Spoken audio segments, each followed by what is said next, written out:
time we finish building the studio, all the equipment will be obsolete. But to build this, there's a level of finances, there's an amount of money that must come into being to do it. And much as little drops of water make a mighty ocean, the drops take a very long time for the ocean to come. So sometimes you need an avalanche supply. And those are the issues of life.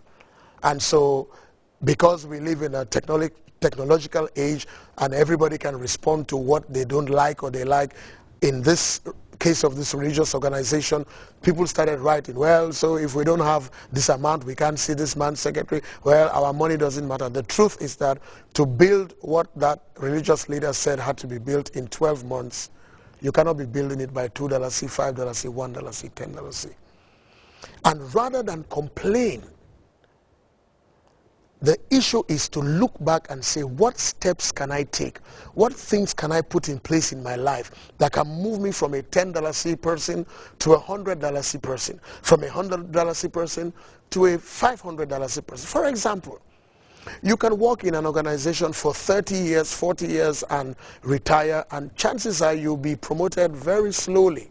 And depending on the salary scale and the scheme structure, see, maybe every year you are promoted by $45 C, $100 C.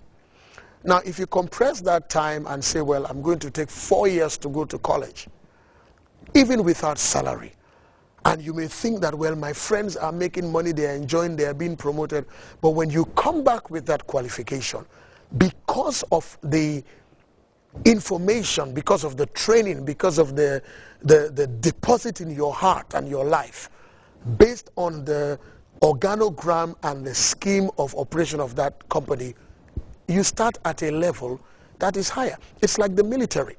At least the little I understand, I remember, I think if you have a degree, you probably start at second lieutenant or so.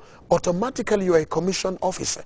You don't start at private, lance corporal, corporal, W1, W2, staff sergeant. I mean, that tends to take a long time depending on how many people are ahead of you and how many batches are ahead of you, because promotion is in batches, except you do something extraordinarily nationalistic and then maybe they yank you up, you know, 2 or 3 steps and they pin you with pips and you celebrate. So if you look at it, sometimes the line, the queue is long. So the level of your determination and my determination to say, well, I want to upgrade from economy to business class. I don't want to be at the handle of this pen. I want to be at the writing point. I don't want to be at the handle of the knife. I want to be at the tip of the knife, the tip of the sword, the tip of the letter opener, the drawing pin tip, because all these tips are always sharp, pointed, defined, precise, and when they speak, you know.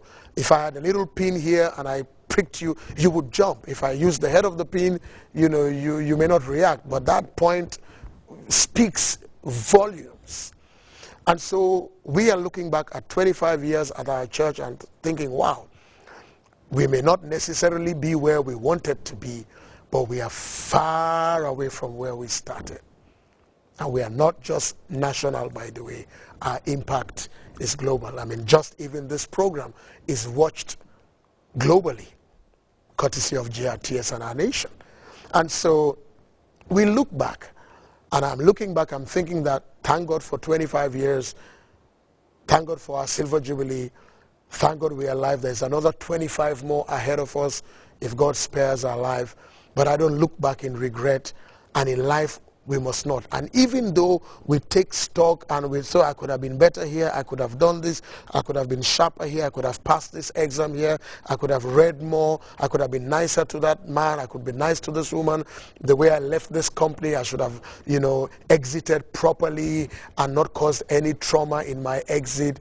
You can always look back and say, next lap I will be better, because in God's goodness and His mercy, He would always give you a second, a third, and a fourth chance. You know, people tell us that opportunities come but once. That's not true. They come over and over again.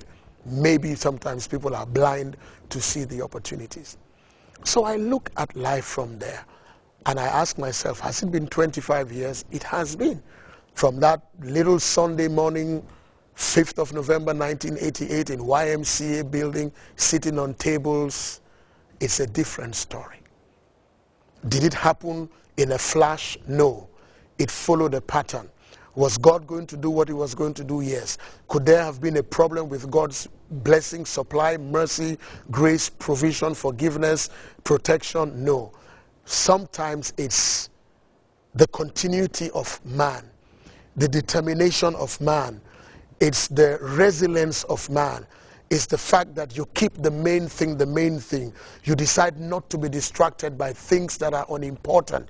You decide not to change the minor issues to the major issues. You know where you're going to. Occasionally you stop, you backtrack, you check, you do your M&E, you monitor, you evaluate, but you keep going.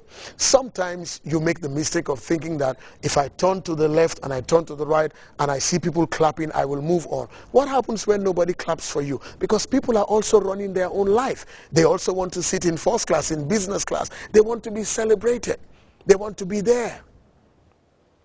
And so you keep going and you keep going. And like anything in life, it's like farming or clearing a forest. Your head is down and you are hoeing. Maybe you are singing a tune, humming, so you lift up your head, you drink some water, you're going.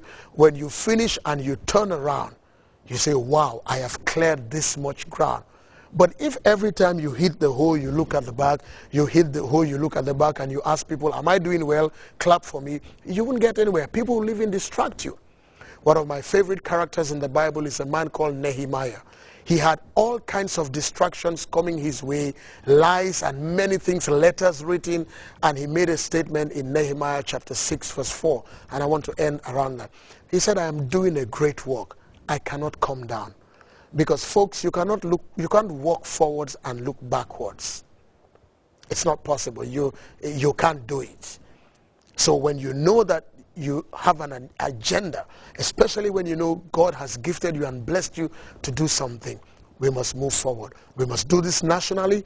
We must do it continentally. You must do it as an organization, as a family, as an individual. You must have a life plan. You must have a goal plan. And you must do all you can within your power.